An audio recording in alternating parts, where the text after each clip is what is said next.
Quittons Conques et la vallée du Dourdou pour retrouver la vallée du Lot, puis faisons notre entrée dans le 4e département de notre périple, celui du Lot.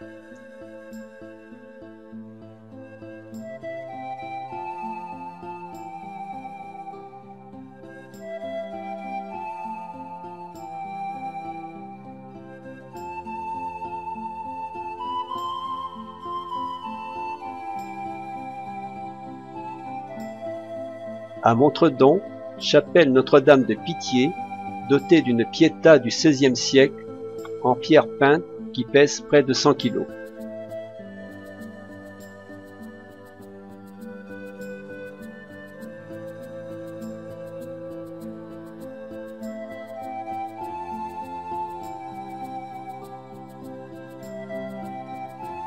Arrivé à Figeac, niché sur les bords du Célé, patrie de l'égyptologue Jean-François Champollion, avec son cœur de ville médiéval.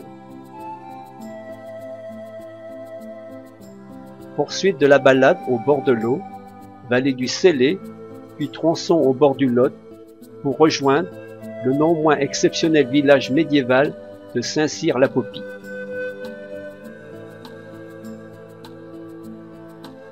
Arrêt au vieux prieuré de Sainte-Eulalie d'Espagnac.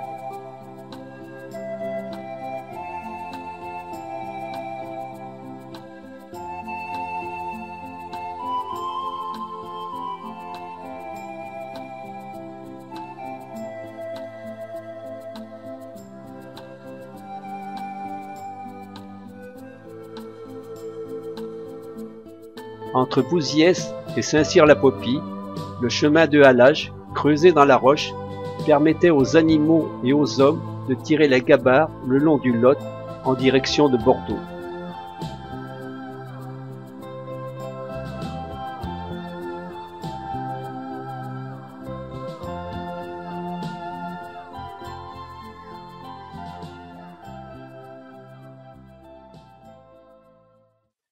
Le village de Saint-Cyr-la-Popie, accroché sur sa falaise, surplombant les berges de près de 100 mètres, constitue l'un des sites majeurs de la vallée du Lot.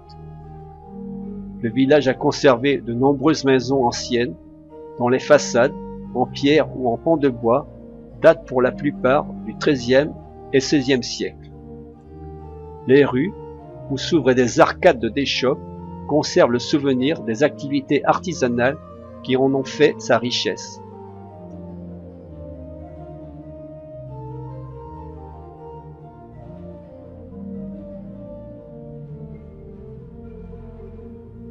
Nouvelle Grimpette, vers le Causse de Limogne et ses abris de bergers, typiques du Causse, appelés caselles.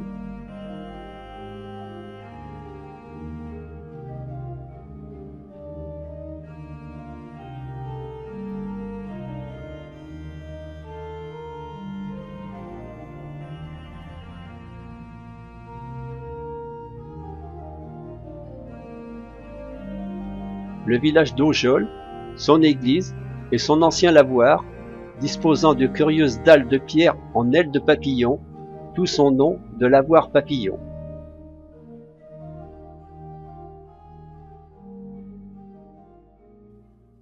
Descente du Causse pour rejoindre Cahors, lové dans une boucle du Lot.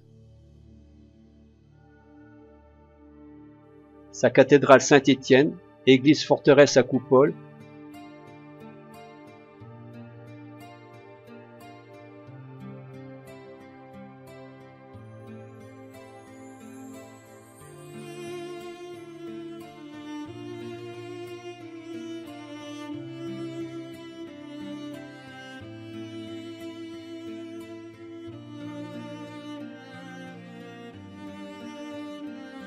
et son pont Valentré, symbole de la ville. La tour centrale servait d'observatoire, les tours extrêmes filtraient les passages grâce à des portes doublées de herses.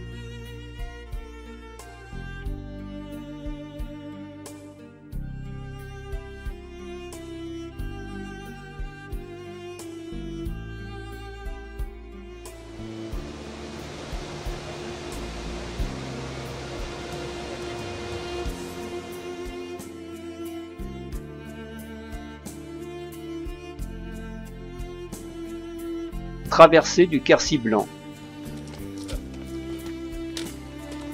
Les deux groupes de cheminants, l'un est français, l'autre suisse. Devinez lesquels? Facile. Là n'a rien à voir dans la réponse.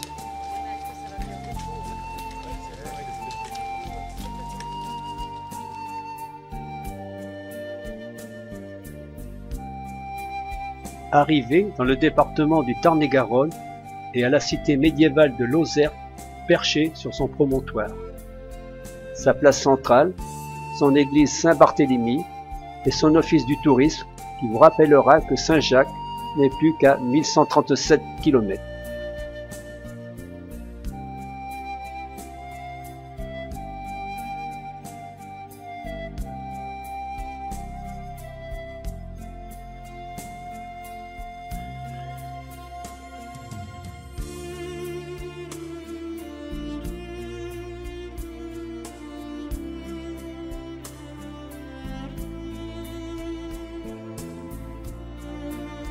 Le Tarn-et-Garonne, département agricole, gros producteur de fruits, alimages, raisins de table, kiwis, pommes.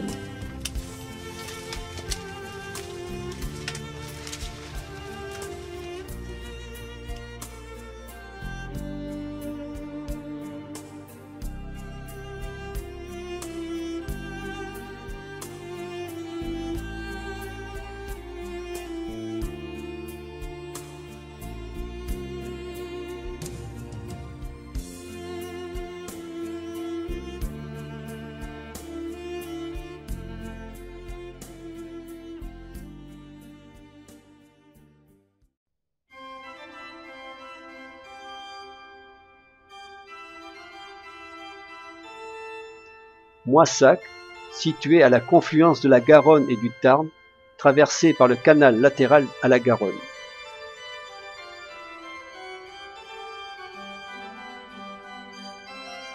L'église abbatiale Saint-Pierre, célèbre pour les sculptures du tympan de son portail roman, vision de l'Apocalypse selon saint Jean, et pour son cloître renommé par la diversité et la finesse des sculptures de ses 76 chapiteaux.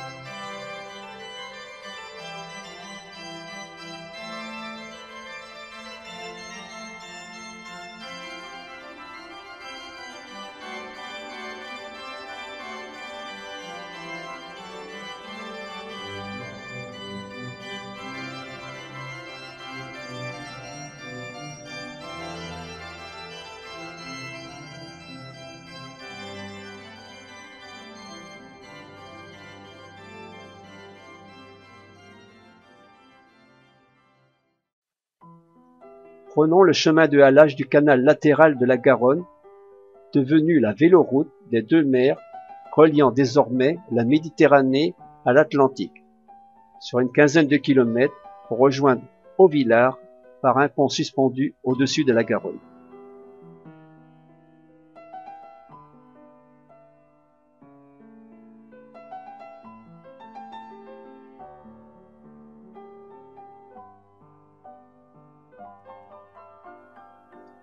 Auvillard, classé comme un des plus beaux villages de France.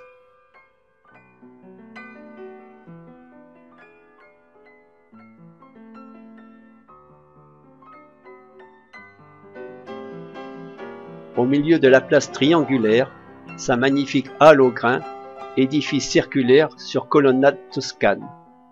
À l'intérieur, deux types de mesures à grains, les unes taillées dans la pierre, les autres en métal.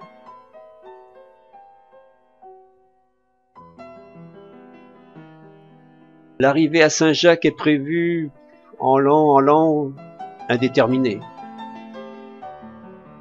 6e département, le Gers vallonné. Les descentes sont rapides, les montées beaucoup moins. Dure traversée.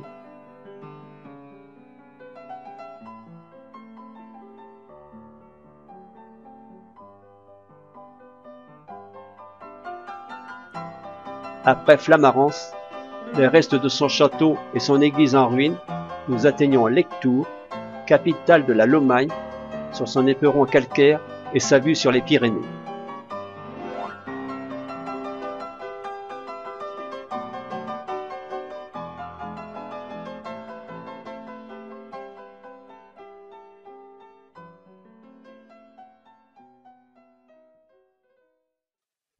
Fondée en 1062 par deux moines revenant d'un pèlerinage à Rome, d'où le nom de la Romieu, cette localité offre sa collégiale Saint-Pierre et son cloître.